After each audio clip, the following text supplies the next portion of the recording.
क्या मैंने ये गलत आंकड़ा बताया कि 1,76,000 करोड़ का? नहीं बताया, आप स्वयं मानते हैं।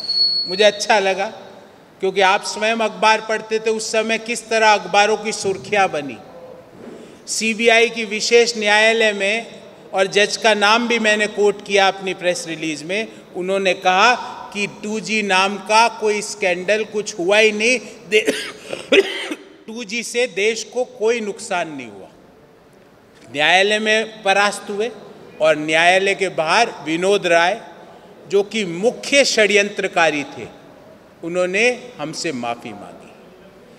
पहली बात तो हमारा ये धर्म है कि देश को अवगत कराएं कि किस तरह षड्यंत्र के तहत डॉक्टर मनमोहन सिंह जी की इमेज, और डॉक्टर मनमोहन सिंह जी का आसाम से क्या रिश्ता आपको, मुझे और हर आसाम के व्यक्ति को पता है।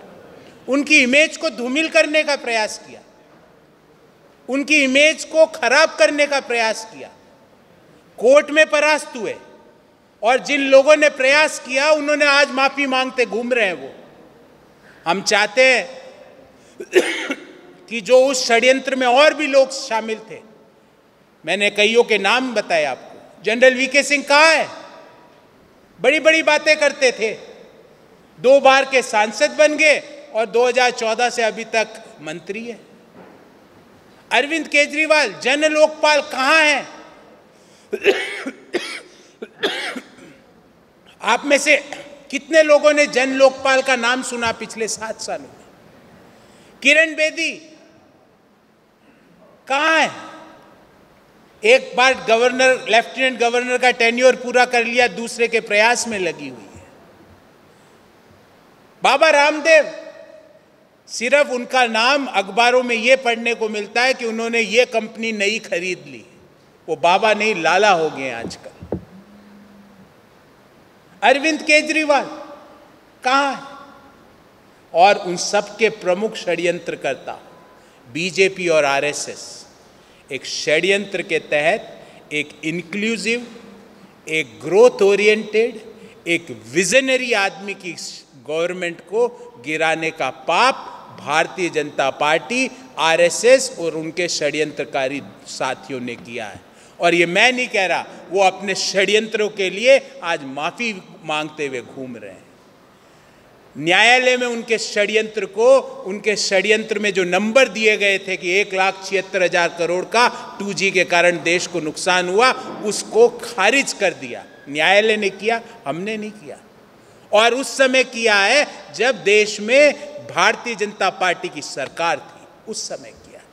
तो हम चाहेंगे कि देश के सामने, क्योंकि इससे नुकसान किसका हुआ? इन षड्यंत्रकर्ताओं का तो फायदा हो गया। कई मंत्री बन गए, कई मुख्यमंत्री बन गए, कई लेफ्टिनेंट गवर्नर बन गए, कई अरबों खरबों रुपए के मालिक बन गए, कई प्रधानमंत्री बन गए। पर नुकसान हुआ है देश के युवा का, नुकसान हुआ है देश के मध्यम आय वर्गीय व्यक्ति का, देश के निम्न आय वर्गीय परिवार का नुकसान हुआ है। क्योंकि उस समय की जो सरकार थी वो युवाओं के रोजगार के लिए कमिटेड थी, उस समय की जो सरकार थी वो ग्रोथ के लिए प्रतिबद्ध थी, उस समय की जो सरकार थी वो इंक्लूसिव ग्रोथ के लिए प्रतिबद्ध थी। इसलिए हम चाहते हैं कि ये सारे षड्यंत्रकर्ता आए एक कॉमन पटल में, जिस तरह रामलीला मैदान में घूमते थे ना, कॉमन पटल पे रामलीला मैदान पे आए और देश से अपने षड्यंत्रों के लिए डॉक्टर मनमोहन सिंह जी से, क्योंकि उन्होंने उनकी इमेज को खराब करने का पाप किया है। क्योंकि डॉक्टर मनमोहन सिंह पॉलिटिशियन तो है ही, पर उनसे ज़्यादा उनकी इमेज है एक साधु संत, एक सच्चे आदमी की। उस सच्चे आदमी की इमेज को डेंट मारने का उन्होंने प्रयास किया है। आज ईश्वर ने और उनके झूठ का पर्दाफाश ईश्वर ने, देश के लोगों ने, देश की न्यायिक व्यवस्था ने किया है। तो ये तो हुआ पहला सवाल।